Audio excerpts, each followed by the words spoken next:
घने जंगल के बीचों बीच एक विशाल पहाड़ के नीचे फैला हुआ था एक सुंदर और रहस्यमयी वन। इस जंगल में तरह तरह के जानवर रहते थे, कोई तेज, कोई चालाक, तो कोई बेहद शांत और भोला। उसी जंगल में रहता था एक शक्तिशाली शेर जिसका नाम था सिंहराज। सिंहराज पूरे जंगल का राजा था। उसकी दहाड़ सुनते ही बड़े बड़े जानवर भी कांप उठते थे। सिंहराज बहुत ताकतवर तो था, लेकिन उतना ही घमंडी भी।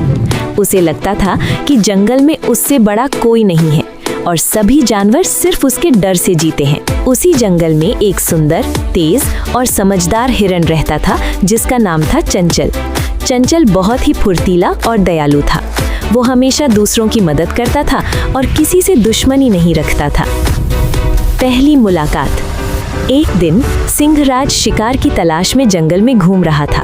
कई घंटों तक भटकने के बाद भी उसे कोई शिकार नहीं मिला। तभी उसकी नज़र दूर घास के मैदान में चरते हुए चंचल पर पड़ी। सिंहराज की आंखों में चमक आ गई। उसने सोचा, आज तो ये हिरण मेरा भोजन बनेगा। वो धीरे धीरे दबे पांव चंचल की ओर बढ़ने लगा, लेकिन चंचल बहुत सतर्क था। उसने दूर से ही शेर को देख लिया। वो समझ गया कि उसकी जान खतरे में है।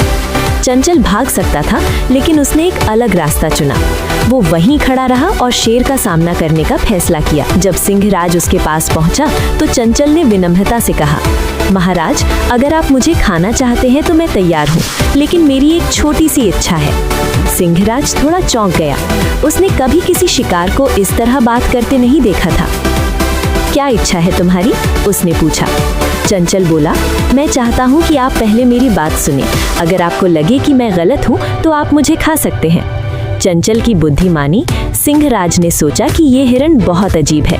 उसने उसकी बात सुनने का फैसला किया। चंचल बोला, महाराज, आप इस जंगल के राजा हैं। अगर आप हर दिन किसी न किसी को मारेंगे तो एक दिन ऐसा आएगा जब जंगल में कोई नहीं बचेगा।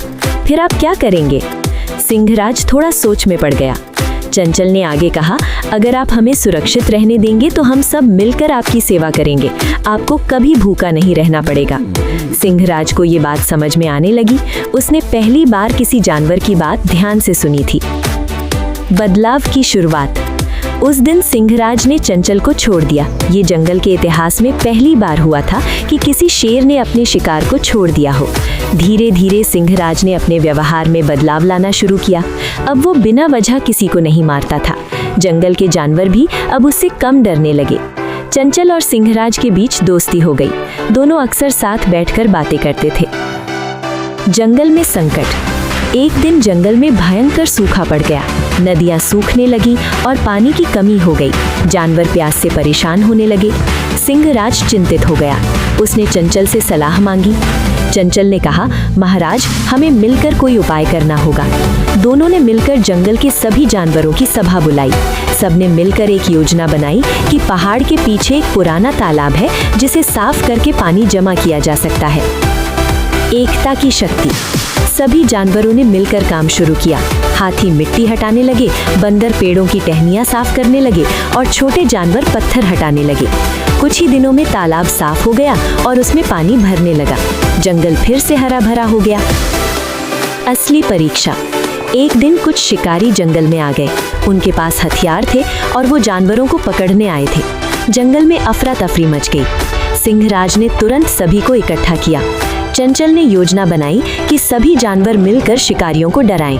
रात को जब शिकारी सो रहे थे तब हाथियों ने जोर से आवाज की, बंदरों ने पेड़ों से चीजें गिराईं और सिंहराज ने जोरदार दहाड़ लगाई। शिकारी डरकर भाग गए और फिर कभी उस जंगल में नहीं आए। सच्ची दोस्ती। अब सिंहराज पूरी तरह बदल चुका था। वो सिर्फ एक शक्तिशाली राजा ही नहीं, बल्कि एक दयालु और समझदार नेता बन गया था। चंचल उसकी सबसे करीबी दोस्त बन गया था। एक दिन सिंहराज ने कहा, चंचल, अगर उस दिन तुम मुझसे बात नहीं करते तो मैं आज भी वही घमंडी शेर होता। तुमने मुझे बदल दिया। चंचल मुस्कुराया और बोला, महाराज, असली ताकत दूसरों को हराने में नहीं, बल्कि उन्हें साथ लेकर चलने में होती है।